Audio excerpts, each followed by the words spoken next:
Em nosso estudo de hoje está no Evangelho de João, capítulo 20, versículo 21. Assim como o Pai me enviou, eu também vos envio. E Emmanuel comenta na lição 165 do livro Vinha de Luz, assim como.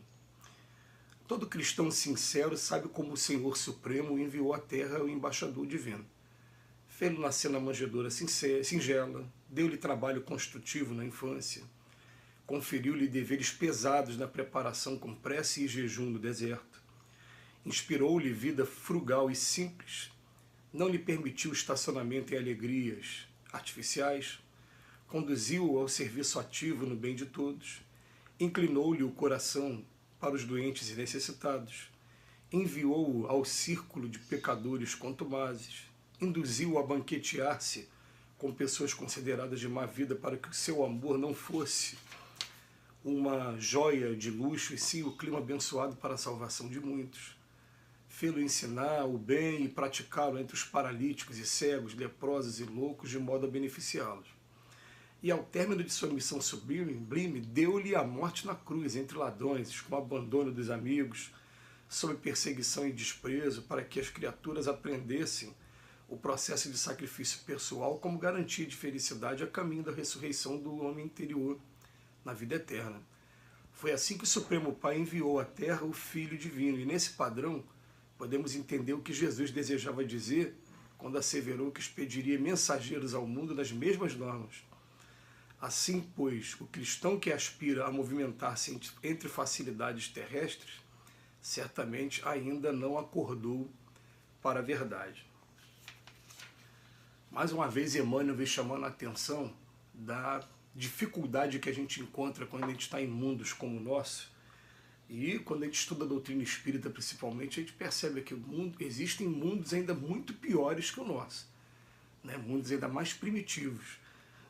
Mas a gente ainda percebe no nosso que esse mundo, o mal ainda sobressai sobre o bem, e a gente ainda vive muito ainda entre o materialismo e a busca pelo ser espiritual, pelo ser cósmico, pelo ser universal.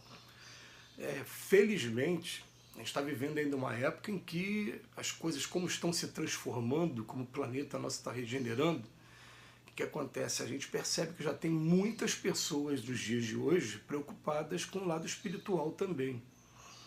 E eu já devo ter dito até em algum estudo desse aqui, que uma informação trazida em uma das palestras de Divaldo Pereira Franco recentemente até me chamou a atenção, porque ele partiu do princípio de que 7,5 bilhões de pessoas que estão encarnadas aqui na Terra, que de 15 a 20% já estão começando a se interessar pela vida espiritual, enquanto o restante, olha só, a grande maioria, né, mais de 80%, ainda está vivendo a vida puramente física ainda, a vida de nascer, crescer, se reproduzir, envelhecer e morrer, sem se preocupar muito com as coisas do espírito. Mas já tem uma porcentagem vivendo em prol dessa busca, através dos estudos, através do trabalho. O estudo de hoje vem mostrar para a gente o seguinte: às vezes as pessoas, né, falam, eu sou cristão. Você sabe o que você está dizendo? Você está dizendo o quê? Que você é um admirador do Cristo pelo que ele é, pelo que ele fez enquanto esteve aqui com a gente? Ou quando a gente chama assim cristão, será que eu estou começando a tomar a iniciativa de fazer algumas coisas também e perceber que a vida do Cristo é uma vida tão espetacular que, em primeiro lugar, chama a nossa atenção como é que é a vida de um homem simples do interior, um homem que nasceu num lugar de excluídos, porque Nazaré, Belém, eram lugares de excluídos. Aliás, tem até um momento no Evangelho de João, logo no iniciozinho do Evangelho de João, que Natanael faz um comentário e falou, pô, pode vir alguma coisa boa lá de Nazaré? Falando com um certo desdém, porque Nazaré devia ser um local mesmo bem de excluídos mesmo, daquelas pessoas muito simples. Ele fala, pode vir alguma coisa boa de lá desse lugar? Ele falando assim, no entanto, nasceu numa manjedoura singela, e mais uma vez a gente lembra que as casas da época, a estrutura das casas que não tinha essa beleza de hoje, eram casas rústicas, montadas a maioria das vezes nas pedras. Ela tinha uma estrutura que na época do cristianismo antigo tinham 2 andares, os animais ficavam no primeiro e os homens moravam no segundo. Jesus nasceu num lugar tão simples, tão humilde, que o segundo estava totalmente lotado, não tinha como ele nascer lá em cima, ele foi obrigado a nascer no meio dos animais. Essa aqui é a história. E desde cedo trabalhando, aliás, ele nunca deixou de ter do trabalho dele. Os historiadores costumam dizer que ele é como se fosse o peão de obra de hoje, que ele trabalhava na construção civil, porque o carpinteiro da época era o peão de obra, era aquele que estava ali com as suas ferramentas, trabalhando. Conferiu-lhe deveres pesados na preparação, a prece e jejum no deserto. Inspirou-lhe desde cedo a vida só de alimentação através das frutas, frugal e simples, e comendo coisas simples. A gente vê que peixes, né, era a alimentação da época. Não lhe permitiu estacionamento e alegrias artificiais. A alegria dele, o lazer dele, era estar no meio dos homens, e sempre que tinha oportunidade de estar ensinando, de estar, né, de alguma maneira confraternizando e se colocando também como irmão, como ele sempre falou. Ele falou o tempo todo, né? Eu não vim para ser servido, eu vim para servir. E o tempo todo, quando alguém ia fazer um elogio, fala, não, é meu pai que estás no céu, eu estou aqui apenas como um filho cumprindo as ordens dele. Estabeleceu muito bem a diferença dele para um pai que estava no céu. Inclinou o coração principalmente para todos os doentes e necessitados, foi logo para o serviço ao bem de todos, que isso é maravilhoso, né? A gente aqui na sociedade nossa, quantos de nós a gente procura os excluídos, os necessitados, né? E vem falando, banquetear com pessoas consideradas de má vida, fê-lo ensinar o bem, praticar o bem entre paralíticos e cegos, enfim. A missão de Jesus termina com ele sendo levado à cruz para morrer entre ladrões. Ele fala para a gente, ó, foi assim que Deus mandou? É assim que ele manda também naquelas pessoas que começam a se interessar pelo Cristo. Porque a gente vai chegar aqui, a gente vai encontrar muita iniquidade, muita violência, muita maldade, muita inveja, muita crítica, aquela energia, né, que é contrária, parece que te segurando para que você nunca saia. É como se fosse pegar o exemplo da lagarta querendo virar uma borboleta e alguém segurando a casca, não deixando a casca querer abrir ali, para você viver como lagarta o tempo todo.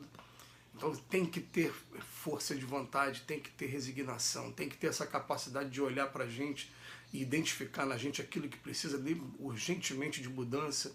Quando esse exercício da mudança vier, tem que estar preparado para enfrentar, né? A gente está acostumado com esses nossos comportamentos há muito tempo, está querendo modificar a partir de agora. A gente vai procurar, às vezes, no primeiro momento, ainda vai ser arrastado, vai ter os momentos de recaída, vai ter os momentos ainda de resistência, mas continua com resignação, levanta a cabeça e vamos para frente. Entender que tudo isso faz parte de um processo natural. Gente, não tem ninguém que tenha chegado lá na frente que não tenha passado por esse processo. Não existe privilégio em lugar algum. E aqui na Terra não é diferente. Então a gente vai receber críticas, a gente vai receber o dedo no nosso rosto com relação a atitudes nossas que a gente praticou no passado, ou com relação àquelas atitudes que a gente ainda não consegue praticar ainda 100%, que tem os nossos momentos ainda. A gente vai receber críticas, mas aí a gente vai, né, sempre utilizar uma frase do próprio Emmanuel, que foi uma frase que marcou a minha vida principalmente. Por isso que eu gosto de falar muito dessa frase. Ele falava assim: jamais se escolhe na ideia de imperfeição para fugir das obrigações, das tarefas que a gente tem para cumprir. Porque todos aqui na Terra somos imperfeitos, todos somos imperfeitos. E mais uma coisa, ninguém vai conseguir sair dessa Terra 100% perfeito.